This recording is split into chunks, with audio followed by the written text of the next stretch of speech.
มาสูงค่ามาสูงพ่อแม่พี่น้องเฮาผู้ดำยินเฮากูก็กูก่อนค่าฮักกูก็ค่ามาสูงค่า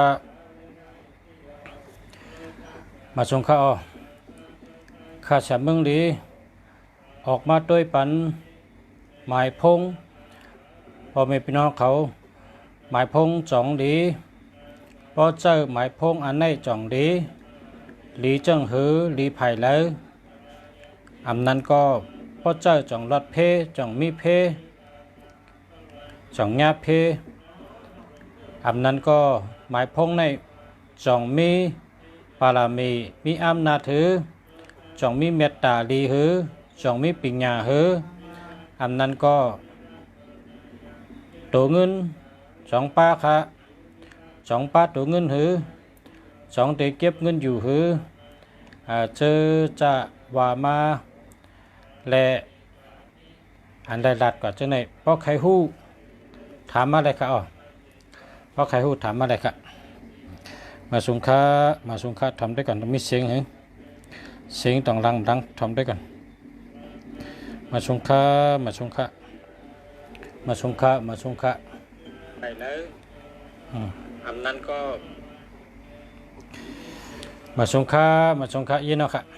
มาสุงค่า061-821-316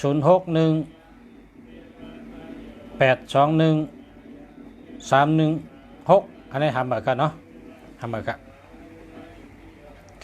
061-792-5726ทำแบบกัน099-526-54289อันนี้ดีเต้ๆค่ะอันนี้ดีเต้ๆดีไผ่เงินเขามีเงินนำมันนะเด้มีเงินนำอันนี้มีเงินมีคำนำมือ4289ในมีเงินนำมืออันนี้ดีเต้ๆเนี่ยดีเต้ดีว่า4289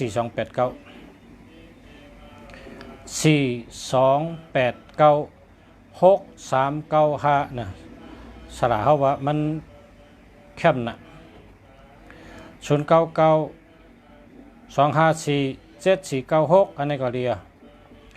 095-115732อันนี้หามาครับ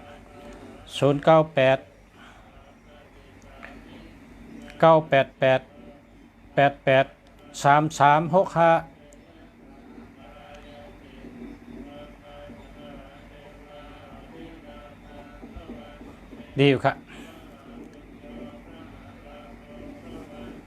063-385-4783อันนี้ดีอยู่ครับ095-1155-732อำดีก็หามา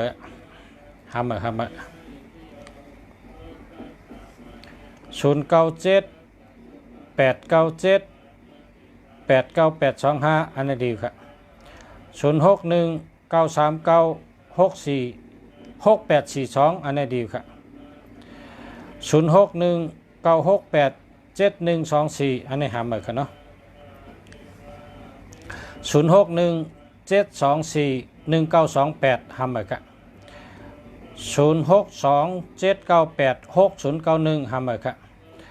095-1155-732หามาครับ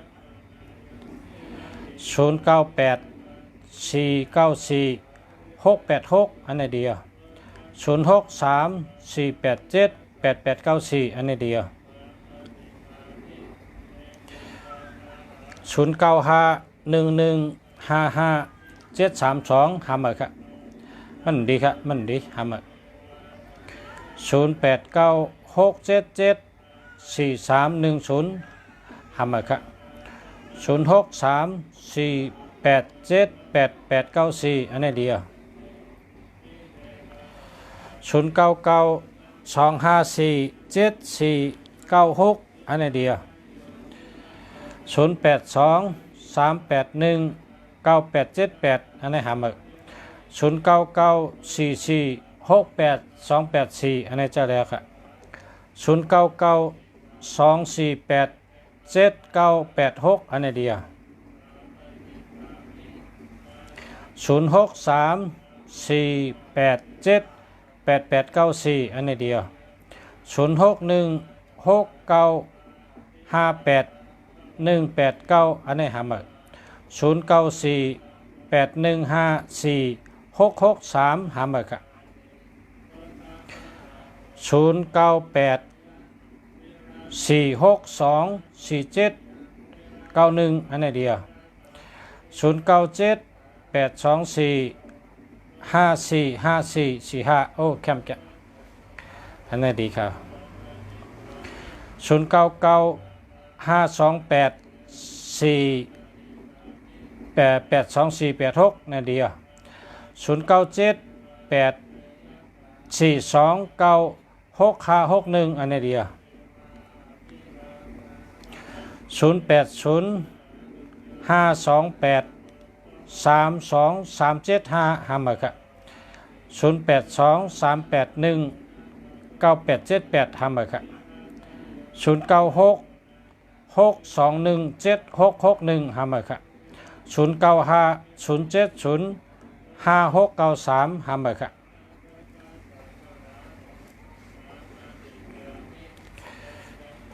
0932729338ทำไปค่ะ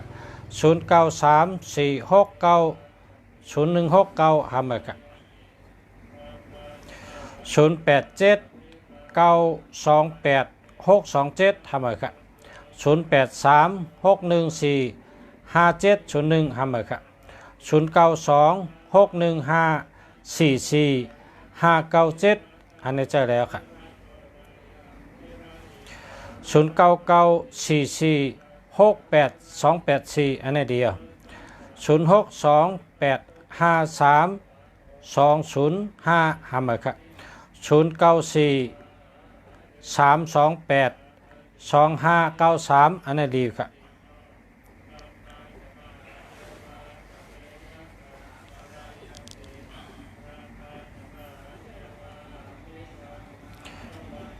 0635243626อันนี้ดีครับ0948434296อันนี้เดียว0626916371หามาครับ0620877787หามาครับ0992687733หามาครับ0984945686อันนี้เดียว0946493200หามาครับ0991977829อันนี้เดียว0648866442อันนี้เดียว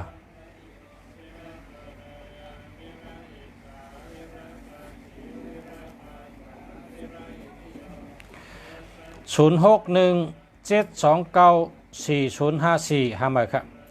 0988900447หามาครับ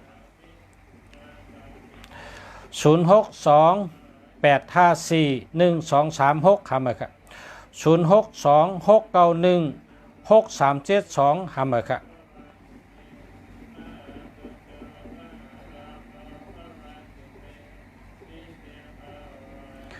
กัตถาอันเต็มลงไว้นั่นตัวเล็กมันปีนผล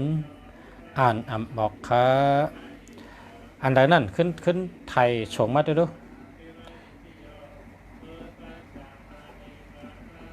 ตัวเล็กมันปีนผล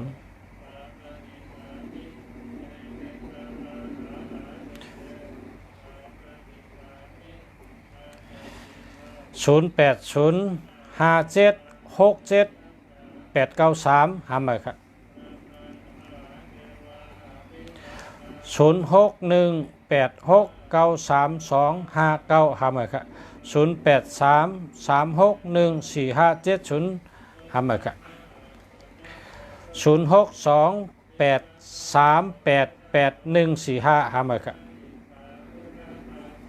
0943081457หามาครับ0947089115หามาครับ0644742599อันนี้เดียวค่ะเจ้าเนี่ย 063 469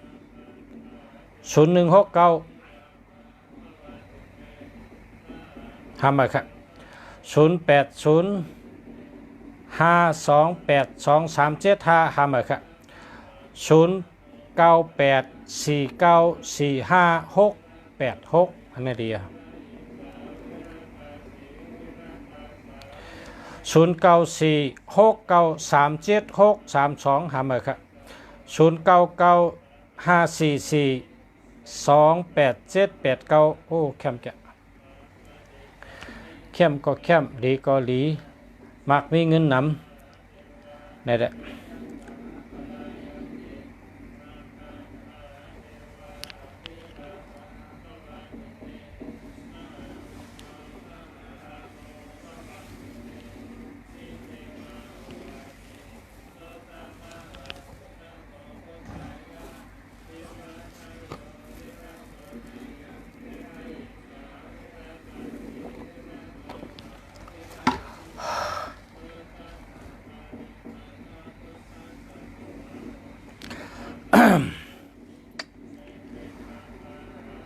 063514756อันนี้จะแรกครับ0982126844ทำไปครับ0948788953อันนี้เดียว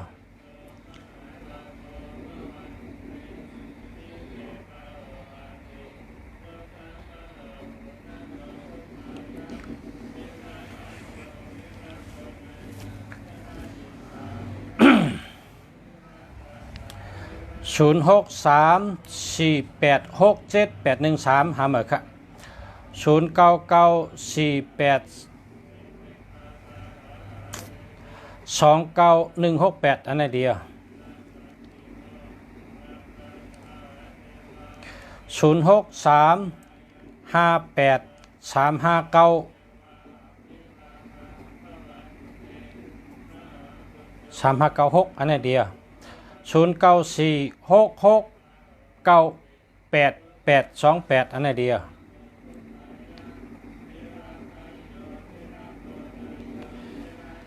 09258886อันนี้เดียว0988955968อันนี้ก็ดีอยู่ครับ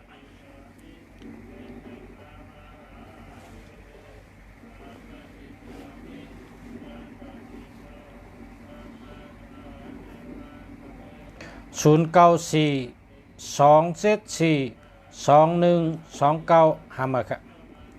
0628891786อันนี้ดีครับ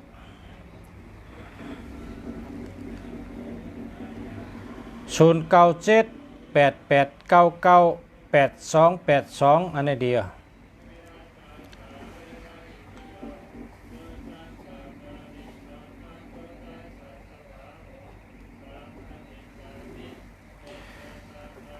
0927323382อันนี้หามาครับ0991594098หามาครับ0932946779หามาครับ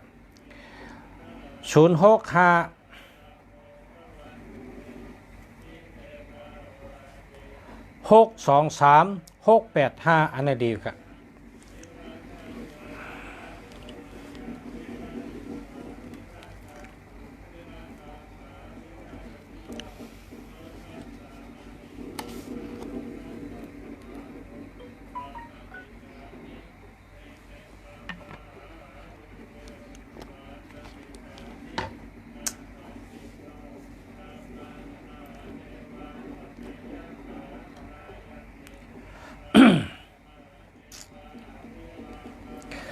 0659623685อันนี้ดีครับ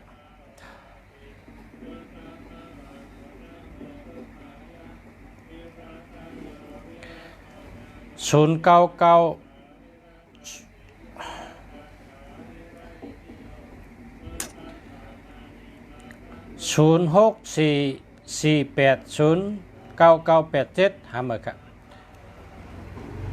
062 912 ฮัมเบอร์ครับ082 304 3175 ฮัมเบอร์ครับ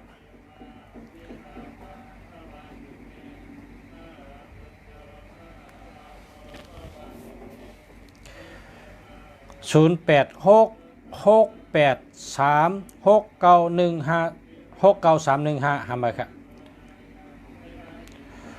063 687 2698 ฮัมเบอร์ครับ095 38 56692 จะแล้วครับ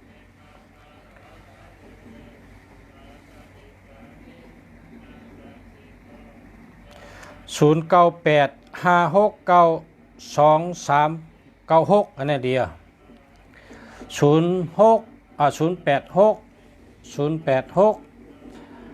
836 9135 ฮัมเบอร์ครับ093 219 8237 ฮัมเบอร์ครับ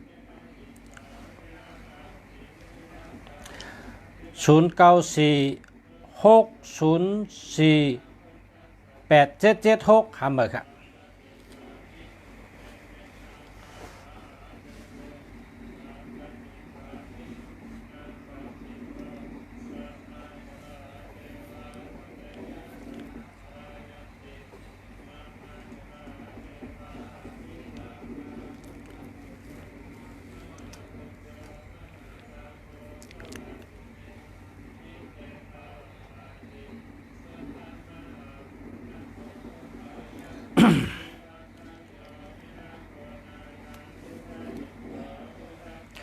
มาสุขะ062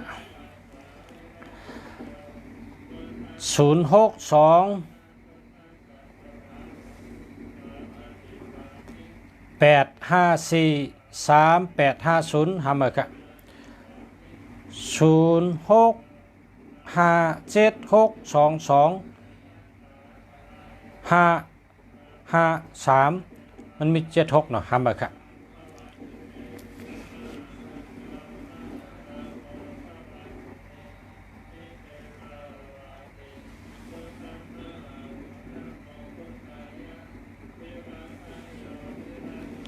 094 3576 94 ฮัมเบอร์ครับ094 940 9489 ฮัมเบอร์ครับ091 4988 718 ฮัมเบอร์ครับ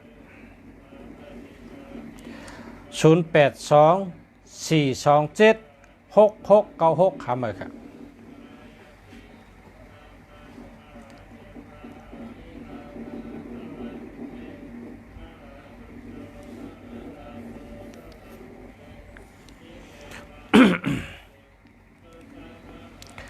092 942 6282 อันนี้ดีครับ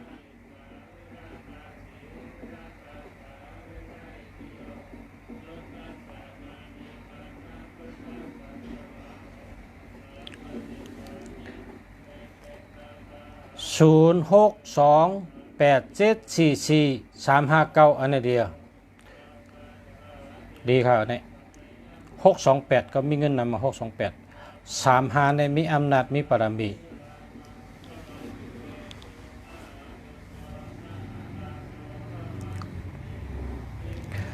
09954191 อันนี้เดียว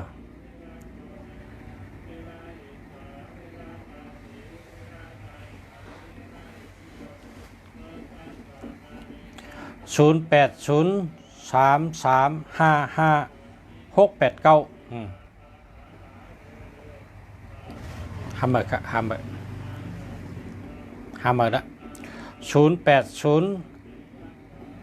596 1675 ฮัมเบอร์ครับ094 757 2732 ฮัมเบอร์ครับ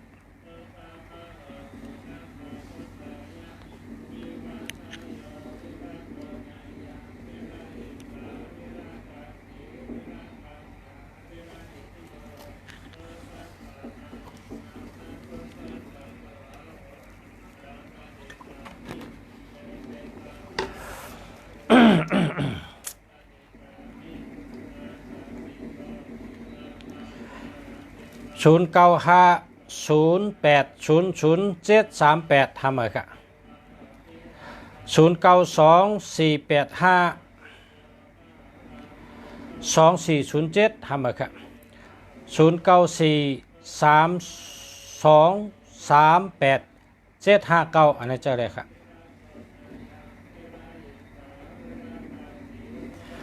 095115816816ทำเลยค่ะ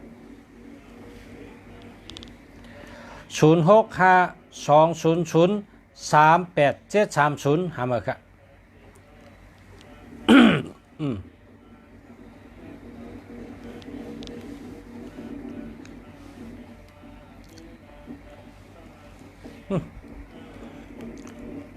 มัน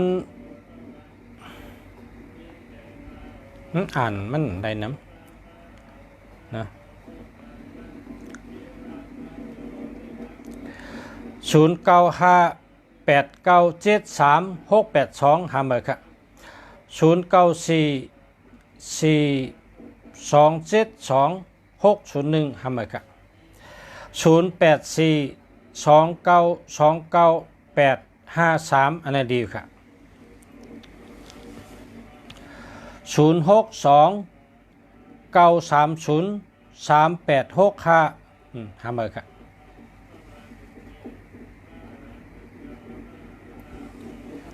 0946534112ทำเลยค่ะ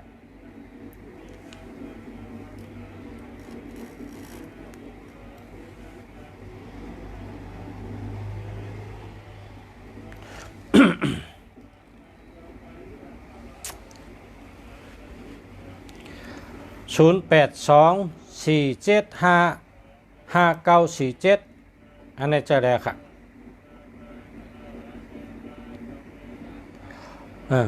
0824755947จะแล้วค่ะ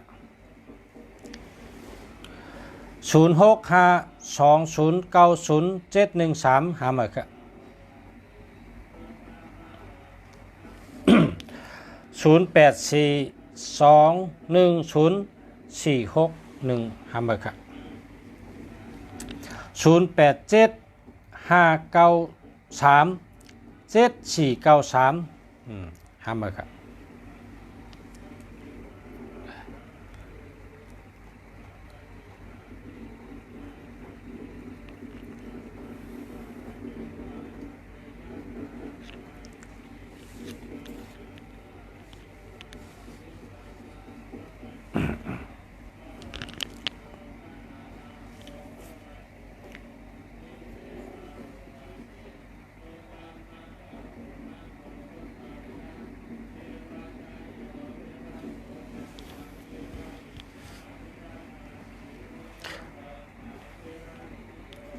0947135049ห้ามเลยครับ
09409499172122ห้ามเลยครับ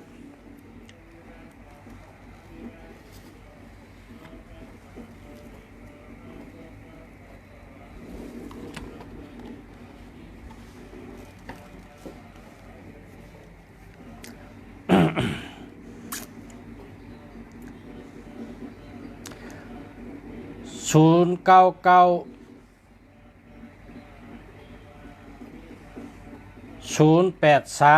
4648หามาครับ061 020 4355หามาครับ0900 43369เนาะหามาครับหามา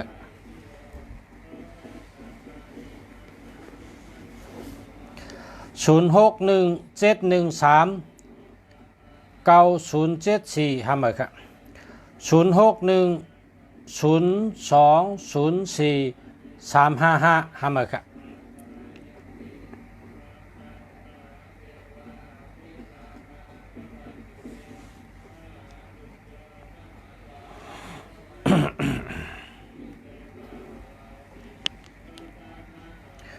062 939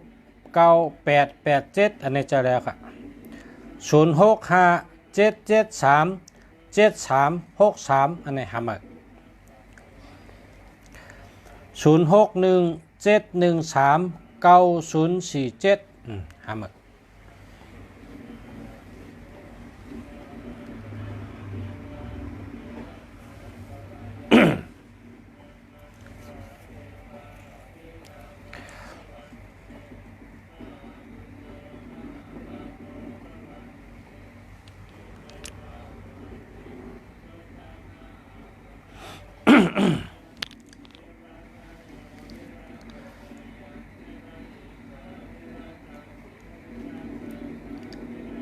062 762 7782หามาครับ061 02 04355หามาครับ065 0324 795หามาครับ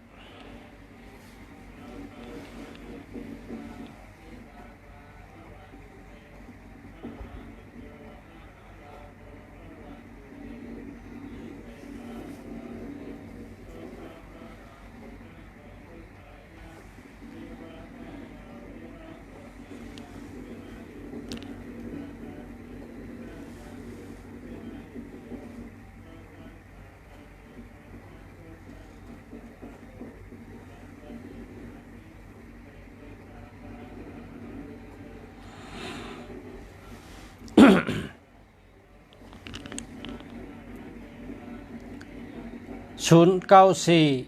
626 0611หามาครับ065 86 51877หามาครับ099 024 42468หามาครับหามาครับ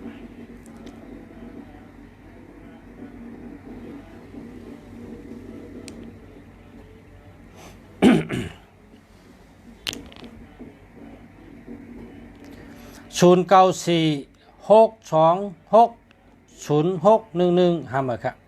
099 024 2486หามันหามาครับ098 899 559986อันนี้ดีครับ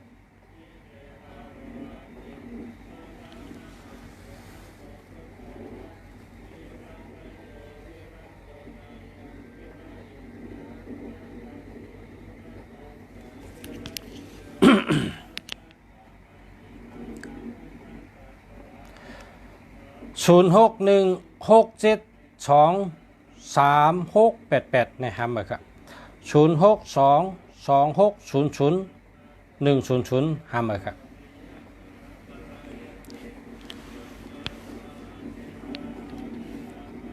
094 727 3182ห้ามครับ094 2299 6818ห้ามครับ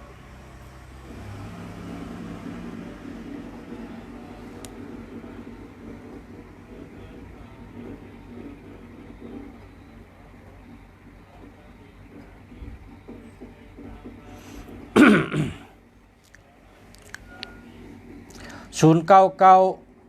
11 69306หามาค่ะ0627156099หามาค่ะ0634510226หามาค่ะ0823932487อันนี้ดีแก324มีเงินนำมือ324328แล้วก็7824โอ้จะไหนมีเงินนำจ้ะ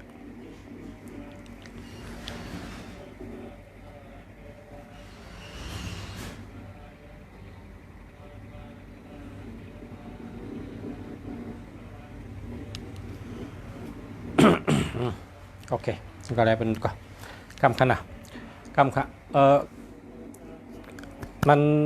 ขาดต้องไกลรัดต่อพ่อแม่พี่น้องเขาทั้งคำมีการอีกหนึ่งค่ะอันนี้เป็นพระสยามเทวาธิราชพระสยามเทวาธิราชนะพระสยาม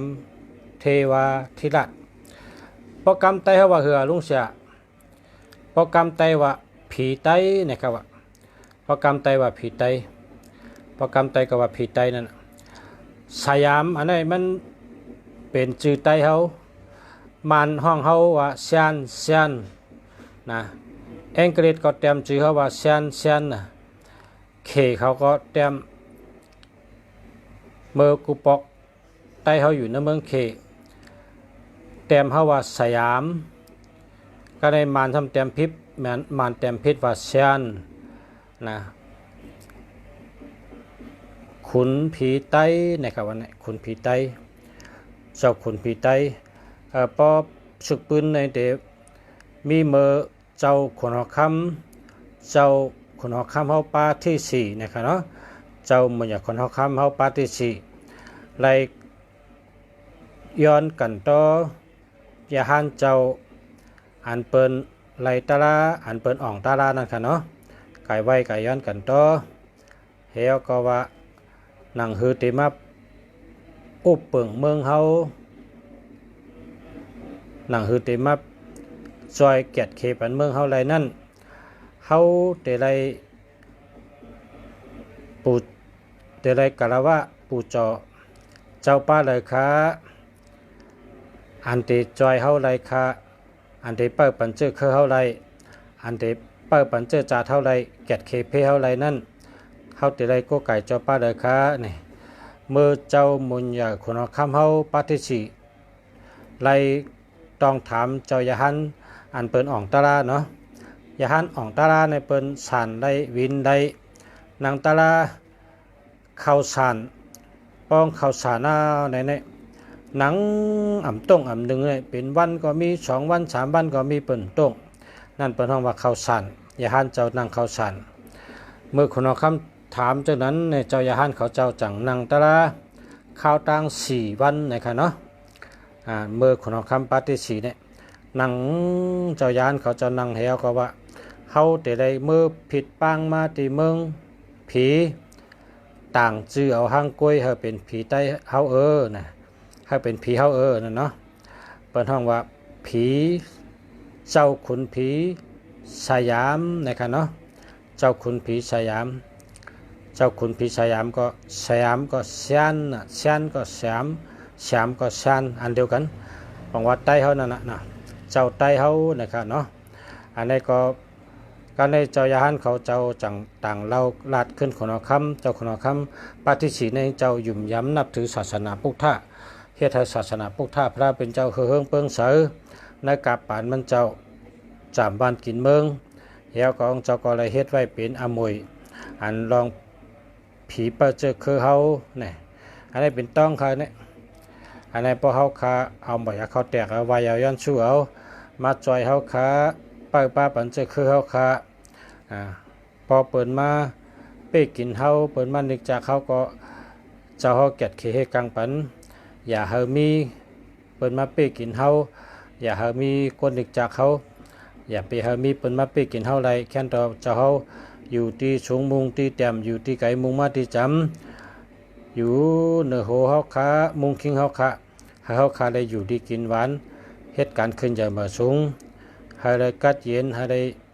อยู่ดีรอดเพศกรรมขาย้อนจังไหนเนาะให้ได้ไว้เอานะอันในป๊อปผักไข่โกไก่จะได้หูจักไว้นะ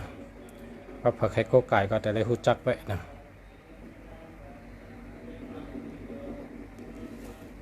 กำไว้ก็มีกะกำไว้ก็มีกะมีปลากำไว้ค่ะนะอันในแต่ผีเปิ้ลเจอเคอนะครับไตเฮานั่นกันเนาะไตเฮาไตตั้งไทยกับพี่น้องกันไตตั้งไทยกับพี่น้องกัน กูปอกในไทยในกูปอกเป็นห้องสยามนะมากูปอกเป็นห้องสยามสยามในปาก ปาหมดเจมอีกกอมูเซอร์เจมลาวเจมไตเพราะว่าสยามในปาหมดแค่สยามในปาหมดครับนะจังหวัดสยามเทวาธิราชต่างๆชื่อจะไหนประกรรมไตเขาว่าคือละในกรรมไตเขาว่าคุณผีไตน่ะคุณผีสามแชมสยามนั่นน่ะสยามน่ะคุณผีสยามนั่นเนาะ ในเพราะว่าลัดลองหมายพงหลายๆกรรมเตไหลปลาทางหูพิเศษเนาะให้ไหลปลาทางหูพิเศษอันใดซ้ำจะประเงินจะประคำ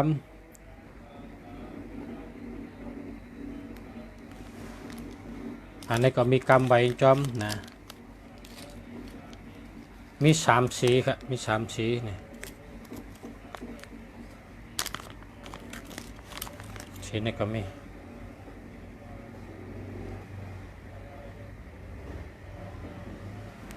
อันในปุ่นตาหอยคอนะหลอดกระทะเจ้ากุวันแล้วก็หอยคอนะ ต้องมันหลุดมีอันลาดปลาตังหูพองเนาะเมื่อไกลมีกองมาทำหมายพงจองลีเนี่ยต่ำท่านใดข้อกวางแล้วล่ะนายโย061345619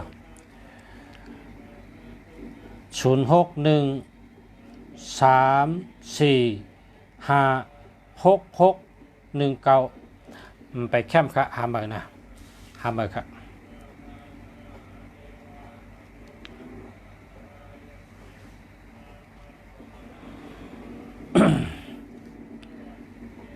เพราะว่าชูเจ้าอยู่ในวันในเมืองปกติมีไผ่ผ้านะปกติมีไผ่ผ้าตีไรก็ได้พอมีไผ่ผ้าสั่งมานะลุงชาติมีกล่องตลาปันคาไลเมตตาสุกเกาจบก็ไรนะคาไลเมตตาสุกเกาจบก็ไรท้าวเวสสุวรรณแม่นค่ะท้าวเวสสุวรรณคาไลเมตตาสุกเกาจบก็ไรคาไลกาถาเงินล้านปาก8จบกันต่อค่ะหลักกรรมไทย คาไลเมตตาสุกเกากรรมในก็ไรค่ะคาไลเมตตาสุกกาถาเมตตาสุกนะกาลานิยามาตากุสาลีนายันตาสันตังปัตตังอภิจาเมจาสกโอจูจาสุวาจจาสามุตุอนาติมานิกาลานิยาเนี่ยเป็นเมตตาฮะเมตตาลงค่ะอันนั้นใครใดกาถาอันนั้นเก่าเปลี่ยนในก็ไรค่ะที่เฮ็ดปันย่อก็ใครใดกาถาเงินล้านปาก8ในก็เฮ็ดปันไรใครใดอิติปิโสปาก8ในก็ไรใครใดผ้าหุงอ่อง8เปิง8ปากในก็ไรย่อก็ใครใด กาถาเมียวเลยปาก8ก็ไรหึงรอกันมดในก็ไรค่ะเฮ็ดปันเพราะใครใดก็สั่งมากค่ะนะอันนี้ก็มีเป็นกล่องไว้ค่ะเจ้าปะเงินเจ้าปะคำมีข่าวมีข่าวเจ้าปะเงินเจ้าปะคำ1 องค์กะหือคะนี่เนาะ1 องค์กะหือคะ ถามมาตีเวอร์โทรลุงเสียนะ1 องค์กะหือกำอันนี้พี่น้องก็ในแชร์ไปนั่นนะ061 4815547อันนี้ไปลิคะหามานะเกจูกะเกจูมาอ่านยาอันพี่น้องอันแช่นั่นนะเป็นเป็นคนมีตั้งหูค่ะเนาะเป็นก็แช่ฮักคักหรืออันหนาเป็นนะ เพราะเป็นแช่หรืออันหนาเป็นรถเน็ตอ่านคำเดียวอันนี้ก็0911083349อันนี้หามาค่ะนะ0628532567อันนี้ก็หามาค่ะนะ0857406163หามาค่ะ0643612788หามาค่ะ0634815547หามาค่ะ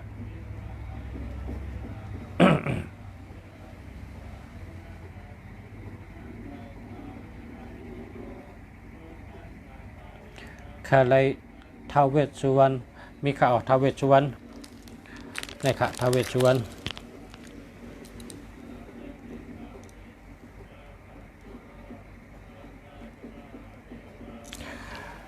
แล้วก็อันนี้เจ้ากังเสือมันจะเจ้ากังเสือก็มีค่ะเจ้ากังเสือก็มีอันนี้เป็นเจ้าอย่างเนาะจอกีอันนี้จอกีค่ะจอกีแวกคอนจอกีนุ่งโคแหลงอันนี้เป็นไผ่เมตตาไผ่กล้าขายเฮเพิกอะไรอันนี้มีปานปองกำมงปองกำมงปองตะทองปานปองกำมงปองอันนี้ซ้ำเปิดห้องว่าหวานปองหมอกปองเนาะมีทางหลังอันนี้เป็นก้อนยาไว้แนมเฮ็ดทางจอกีไว้อันนี้ก็มีค่ะพูดจาอะไรค่ะเนี่ย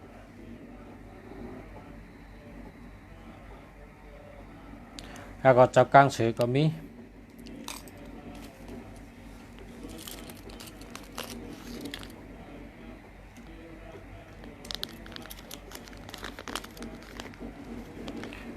เนี่ยท้าวเวสสุวรรณแคมป์แก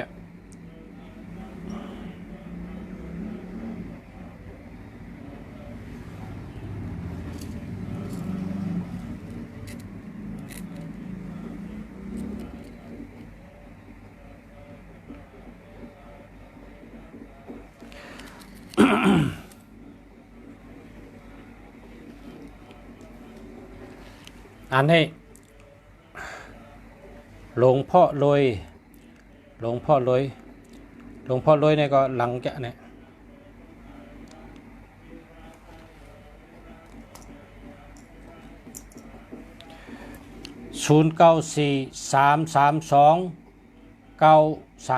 0943329399อันนั้นเรีย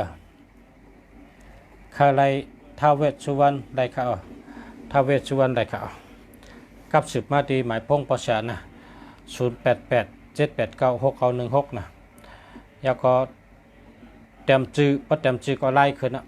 พอไล่ขึ้นก็ตักมาในไล่นะเต็มตีอยู่มาได้ส่งปัน0656701578ทำมาครับ098เอาอย่างนั้น8102883ทำมาครับ0946429254อุษาเข้มครับ0629261688อันนี้ก็เข้มเป็นชัดเทนะเป็นชัดเทหลวง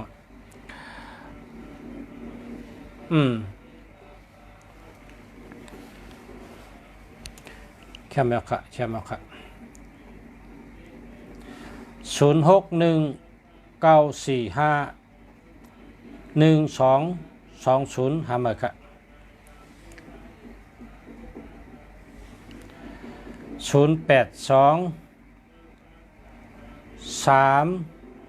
082386 082ก็4396492อันนั้นดีครับเจอแล้วครับ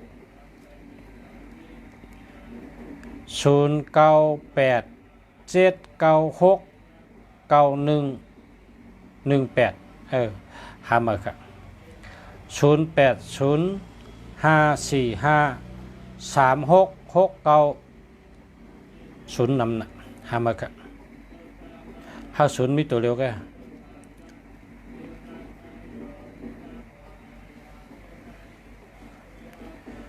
0992563768มันมี76ครับหามา09939594อันนี้94แล้วก็78อันนี้ดีอ่ะอันนี้ดีจ้ะ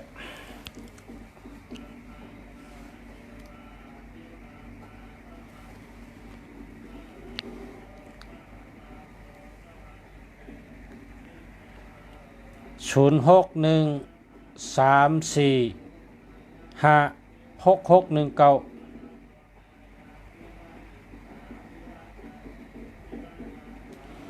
หาตีนแคมเดินเนี่ยหาให้แคมเดินเนี่ยให้มีปลาตัวเงินเนี่ย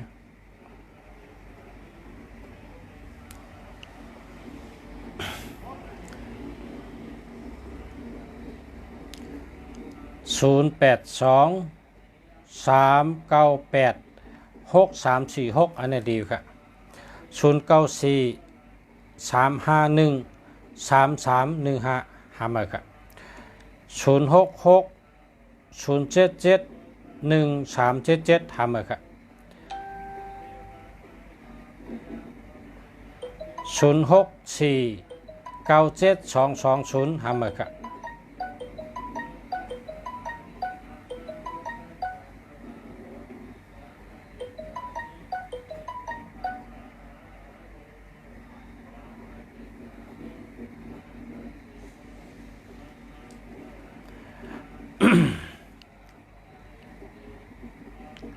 หมักนับหนึ่งคือกะฮือค่ะหมักนับกำเมลมันค่ะหมักนับอันป้อเหมือนภาษาเสยนี่ได้อันนี้2,500ค่ะเนี่ยอันนี้ป้อเอาจากไหนป้อเอาจ้าอันตั้งหลังนี่ได้อันได้เหมือนกาค่ะนะกะหนึ่งคือ600อันตั้งหลังเนี่ยนะมันมีเป็นจ้าค่ะ2,000ก็มี1,500ก็มี2,500ก็มีแล้วก็600เขาวางเป็นอย่างก็เป็นเรียกน้ำอย่างก็เรียกน้ำที่นี่ฮะมันหมอลำนะครับมันหมอล็อกนะครับมันติดลำมันจะเป็นเรียกน้ำที่เนี่ยเขา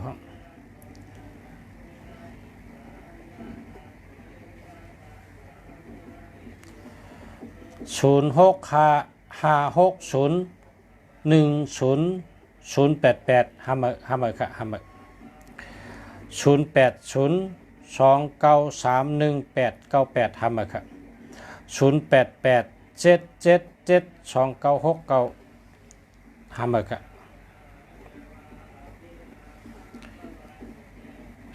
0889944335อันนี้เดียวจะแล้วค่ะ0932695487อันนี้จะแล้วค่ะเดียว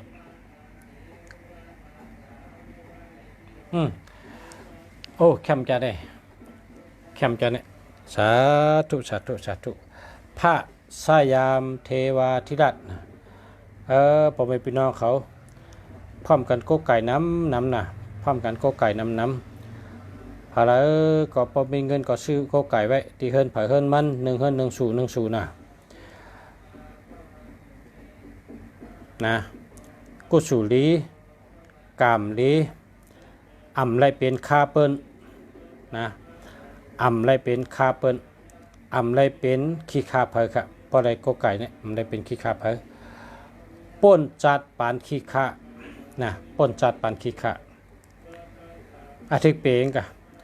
อำไรเป็นคาเผออำไรเป็นขี้คาเผอกะนะแคมน่ะเนาะเป็นต้องค่ะเนี่ยสาธุสาธุสาธุสาธุ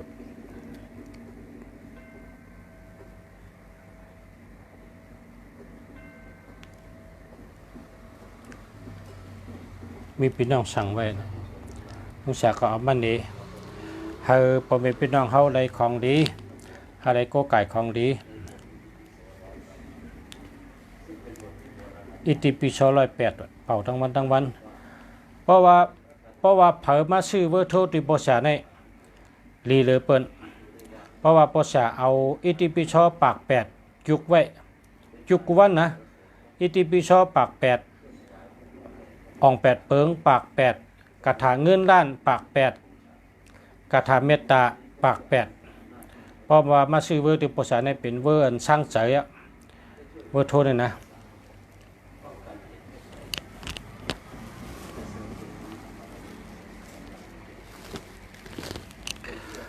เนี่ยช่างเจิงไว้ช่างเจิงไว้ตั้งวันเป่าไว้จุกไว้ช่างเจิงไว้ต่างสิกที่ช่างเจิงไว้นะอันนี้เพราะว่าเพิ่มยุ่มก็มัดด้วยเลยที่ขึ้นปอชาในปอชาผุยตั้งวันตั้งคืนที่เนี่ยอยู่ที่เมืองลาปันแห้งอยู่ค่ะจมค่ะย้อนชูเฮขึ้นใหญ่มาสูงเฮอยู่ดีมีเงินมีคำนำเฮาอยู่ดีมีเงินมีคำเฮาอยู่ดีมีเงินหังดีกึกปืนค่ะมาชมค่ะยืนจมค่ะอยู่ที่เมืองลาหับทำอยู่สู่กาฮือข้าปอชาเจ้าปะเงินเจ้าปะคำอันนี้มกะเจ้าผีใต้ในฮะผีใต้ในบนห้องว่าพระสยาม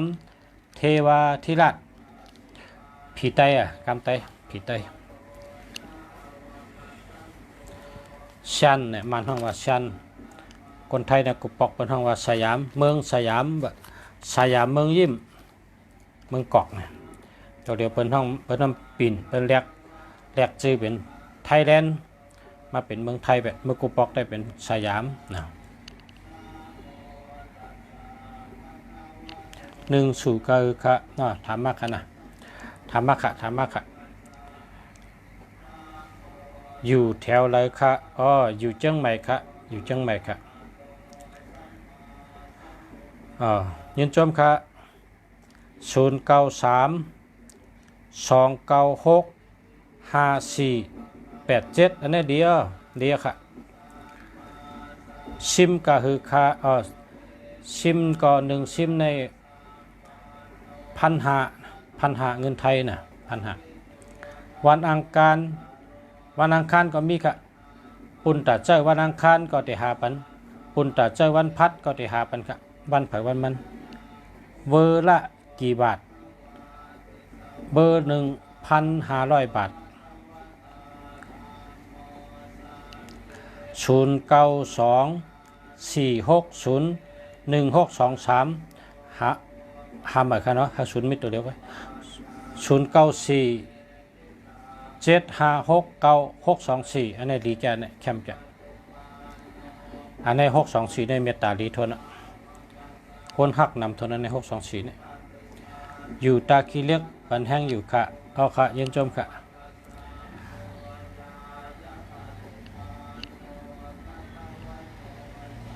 0658068165หาหมายค่ะเนาะ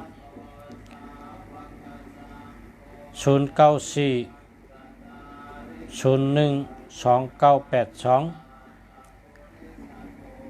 มีพี่น้องเมืองใต้ตักคำว่าเมืองใต้ไหนว่าเป็นปิกเนตเอาซ้ำเตื้อเลยล่ะในอยู่เมืองใต้รู้เนี่ยเมืองใต้เป็นปิกเนตอ่ะมันจะตึกแจมอะไรล่ะเพิ่นปีคาดอตั้งปะทองเนี่ยเขายืนว่าเป็นปิกเนี่ยอันนี้แจมอะไรรู้ตัวอะไรรู้เนี่ย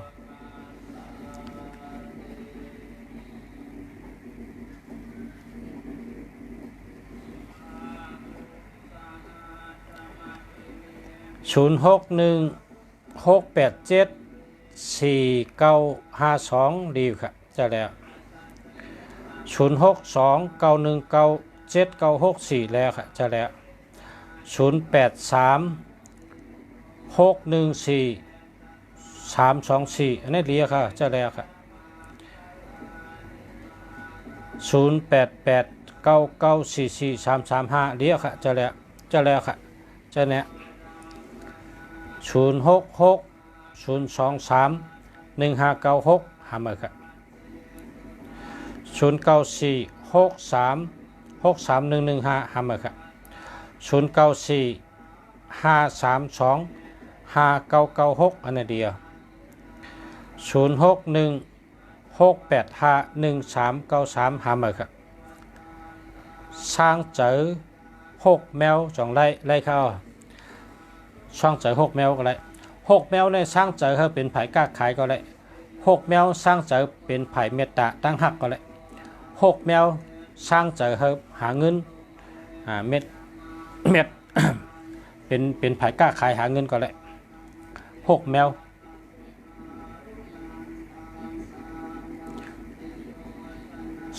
ชื่อปลาทูมาจอม2ตัวนะชื่อเป็นกู้ชื่อ2ตัว4ตัว6ตัวนะ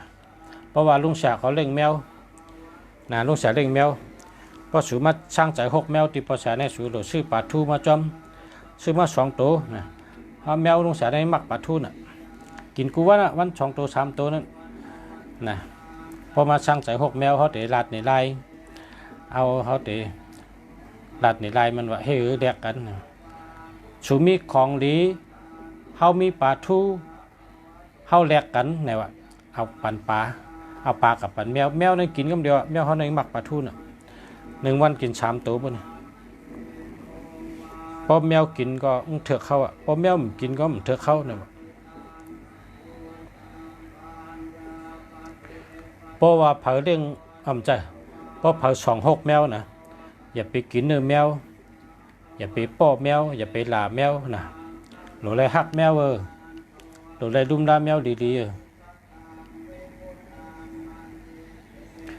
ขอบคุณครับอาจารย์ขออาจารย์มีความสุขครับเหมือนกันครับเหมือนกันค่ะเหมือนกันค่ะเหมือนกันค่ะมีความสุขเหมือนกันค่ะพี่น้องใต้เขาก็พึกแต้มนะพึกแต้มพึกอุบพึกลาดนะพึกไว้พี่น้องไทยในเป็นเย็นเงี้ยนะเป็นหมอลัดนะพี่น้องไทยในหมอลัดต่อกันนะพี่น้องโยนเชียงใหม่ในทำแค่หมอลัดนะพี่น้องโยนเชียงใหม่ในเพราะเขาลัดต่อกันในเสียงเข้มเสียงยาวนะเจ้านะยาวนะให้ตึดห่างเสียงยาวเจ้าเนี่ยวะเพราะกรรมไตเขาออกขาเนี่ยนั่นกันนะเพราะว่ากรรมโยนในเขาห้องว่าเจ้าเนี่ยวะนะเพราะกรรมไทยก็ออกขาเนี่ยนั่นกันหางยาวหางเสียงในให้ยาวมาสุงคาปอชาเป็นพึกแต้มตัวเนี่ยพึกแต้มเขาจะได้ขึ้นใหญ่มาสูงนะเขาจะได้ขึ้นใหญ่มาสูงพึกแต้มไว้ปอชาอยู่ตั้งไรคะอยู่เชียงใหม่คะ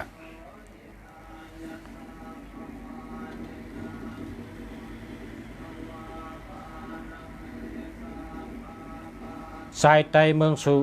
มาสุงคะ2ดีค่ะ0977617689อำดีค่ะอำดีหามเมอร์ค่ะ76ในเปิ่นใจค่ะหามเมอร์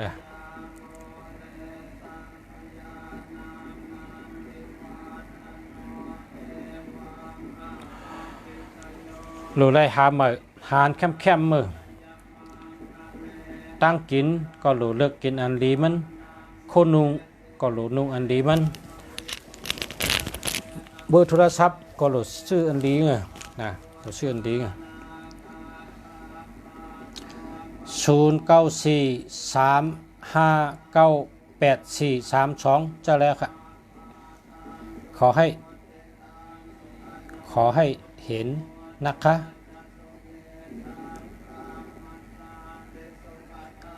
0887743225เดี๋ยวค่ะเดี๋ยว เห็นแล้วครับเห็นแล้วครับดีแล้วครับดีแล้วเจออะไรแล้วครับเจอได้แล้วครับเจออะไรแล้วเจอได้ไหมคะ0824748384เจออะไรแล้วเจออะไรแล้วครับดีแล้วครับดีแล้วครับดีแล้วครับสวัสดีครับอาจารย์091142 458ดีแล้วครับดีอ่ะ0994043870หามาครับหามา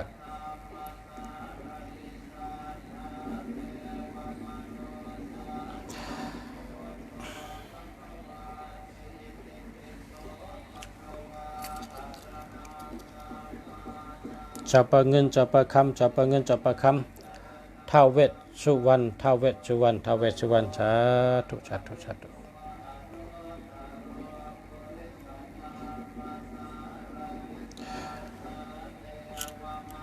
0946363686แคมจะเดียเดียขอบคุณค่ะสาธุสาธุสาธุอาจารย์สองดีค่ะเนี่ยว่า0925492385หามาครับไปดิหามาดูได้หามาเข้า09614849ยัง44924อันนี้เดียวแคปจานเนี่ย924ในแคมจานนะ924ในแคมจะ0633245281เราหามาสวัสดีครับปชรา0991479152อันนี้ดีค่ะเดียวจะแล้วค่ะเจออะไรแล้วเจออะไรแล้วมาสุงคาบรรดาเจ้าไหนกันเพราะใครช่างเจออักเลื่อนช่องหางอักเลื่อนช่องหางก็ช่างเจออะไรนะเพราะใครช่างเจออักเลื่อนช่องหางก็อะไรมาสุงคาปชะอักเลื่อนช่องหางนี่เป็นไผ่เมตตาอักเลื่อนช่องหางนี่เป็นไผ่เมตตา0993752130หามาครับช่างใจหกแมวนะฮะช่างใจหกแมว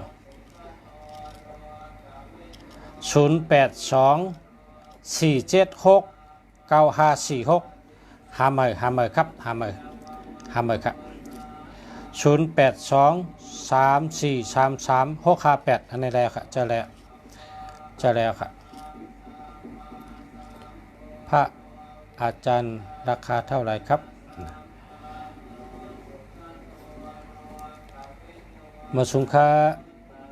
0944520588เนี่ยเนาะทำมาครับพระอาจารย์นี่เนี่ยดีเนี่ยของดีพระอะไรก็กับสืบมานะ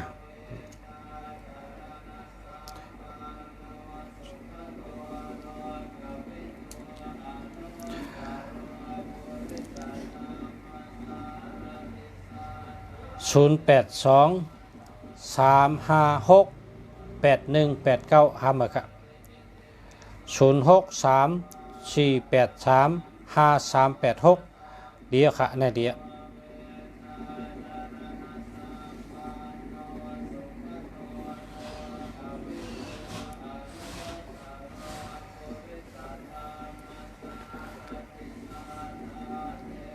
0987968537ห้ามาครับ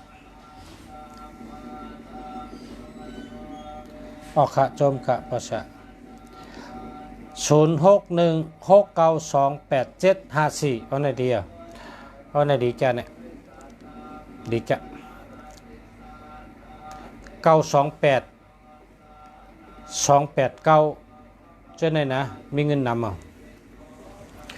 ได้เงินนำเพราะถูกหวยก็ถูกนำ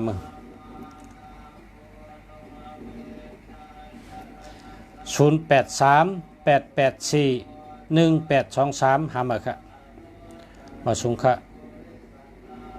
0993845634นะจะแล้วค่ะ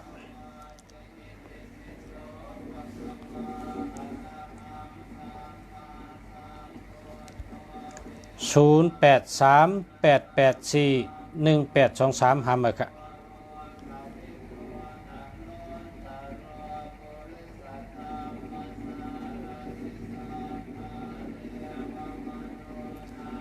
เนื้อเผ็ดยังไม่ได้ดูครับ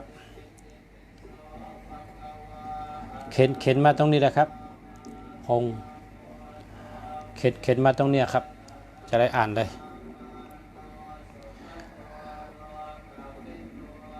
0942867358ฮัมเบอร์ครับ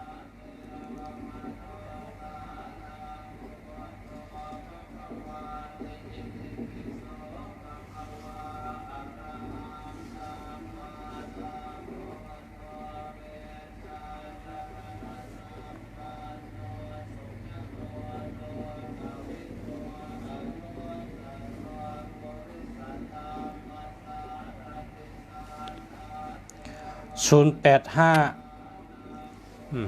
ครับ085924307ฮัมเมอร์ครับฮัมเมอร์082 4648556อันนี้เดียวครับ0873492461ฮัมเมอร์ครับ063 298 5950ฮัมเมอร์ครับ191 616 394ดีค่ะเดียว0830348165ฮัมเมอร์ครับ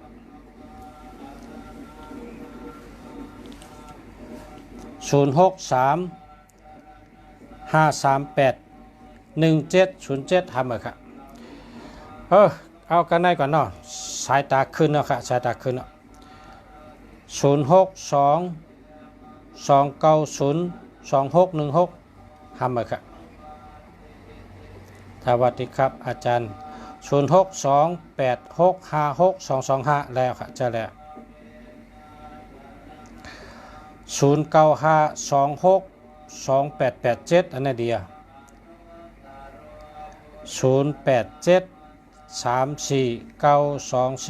0873492461ฮัมเมอร์ครับ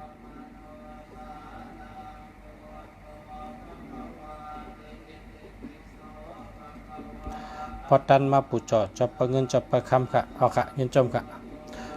ขอบใจค่ะมากค่ะ098653487อันนี้เดียวเบอร์ก็062 390 2813ฮัมเมอร์ครับ080 50 2085ฮัมเมอร์ครับ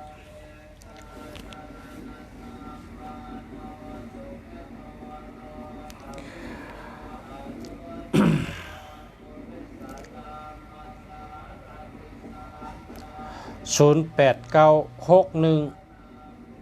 62054ฮัมเมอร์ครับ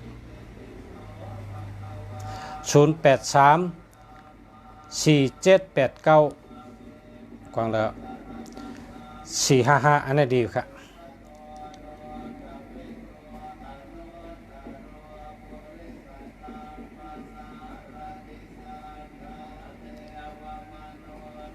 พงครับพงเราจะบอกพอตักมันละลายการตักมันละลายนะ099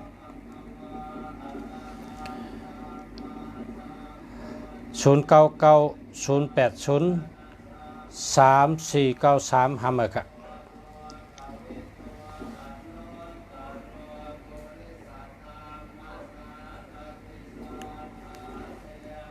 094575ตันหาหน่อย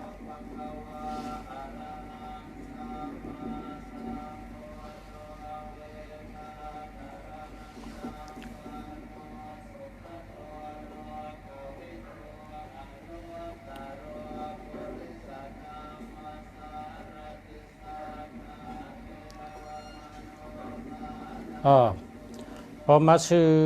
หมายพงหมายก็มาลงทะเบียนที่ไหนค่ะลงทะเบียนที่ไหนค่ะพาวัดมาจำมาลงทะเบียนที่ไหน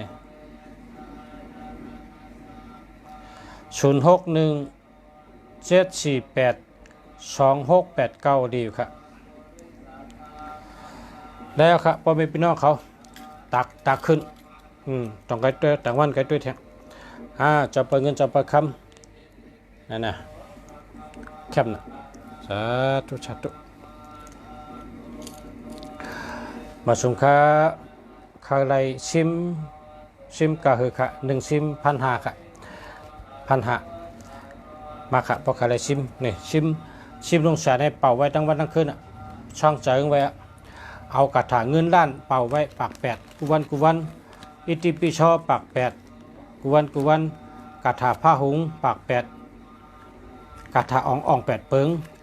กระถาเงินล้านกระถาเมตตา1วันปาก8เนี่ยนุ่งสาเป่าทั้งวันได้ยินเสียงเนี่ยพบเผยมาซื้อเวอร์เนี่ยลีเลยต่างตีจ้าเลยต่างตีเพราะว่าภาษาเป่าไว้นะภาษาเป่าไว้จุกไว้เป็นเวอร์อันสร้างเจอนะพอมีอักเลื่อนสองหางก็มาสร้างเจอพอมี6แมวก็มาสร้างเจอพอมีโคสองก็มาสร้างเจออันนี้หมายพงก็เป็นว่าสร้างเจอนะจุกก็สร้างเจอนี่น่ะเนาะหมายพงจุกหมายพงสร้างเจอค่ะอิติปิโสปาก8ผ้าหุงปาก8กระถาเงินล้านปาก8กระถาเมตตา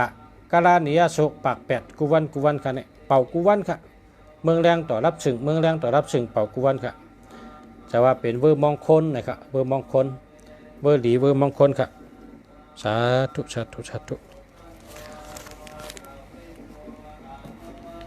เวอร์ไหนโหลหักหาเงินปันเท่ากุวันเวอร์ไหนเหมือนเวอร์ภาษาเนี่ยเอาเงินมาปันภาษากุวันนะเอาเงินมาปันภาษากุวันเวอร์ภาษาเนี่ยดีนะเหมือนห้องเวอร์มงคลเวอร์หลีนะเวอร์โทหลีหาเงินง่ายหมายพงหลีหาเงินง่ายคนไทยก็ว่านะเบอร์หลีหาเงินง่ายเบอร์โทหลีหาเงินได้ง่ายนะเป็นเบอร์โทรเป็นชีวิตนะเป็นเบอร์โทรเป็นชีวิตเป็นความคิดเป็นคนทันสมัยเนี่ยว่าอยู่ที่ไหนคะนะอยู่เชียงใหม่ค่ะอยู่ไว้ที่เชียงใหม่ค่ะเพราะจะอยู่แถวอันเปิ้นขายข้าวซอย47ขายถั่วผู้อุ่นขายโคตรไต ขายปับลิกไตขายตั้งกินตั้งย่ำกูเมียวขายกูวันนะ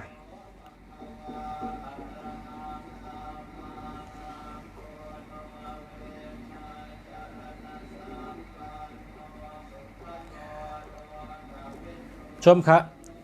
ขอบใจค่ะขอบใจอย่านำค่ะขอบใจอย่านำค่ะขอบใจอย่านำกูคนพ่อแม่พี่น้องที่มาถ่อมลุงฉะ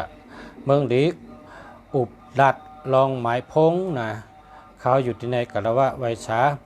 นับย้ำกูคนค่ะขอบใจกูค่ะขอบใจค่ะย้อนช่วยกูขึ้นใหญ่มาสูงหากกูเลยเป็นสัตเทขึ้นใหญ่เฮิงให้ขึ้นใหญ่เฮิงกูคนย้อนให้กูอยู่ดีมีเงินให้อยู่ดีมีเงินอยู่ดีกินหวานกัดเย็นช้ำฉะหลอดเพชรหลอดจันเพชรกลางหยันกลางอะไรอยู่ดีมีเงินให้ห่างดีกึกปืนกูคนใส่กำขามาสูงขาสวัสดีครับ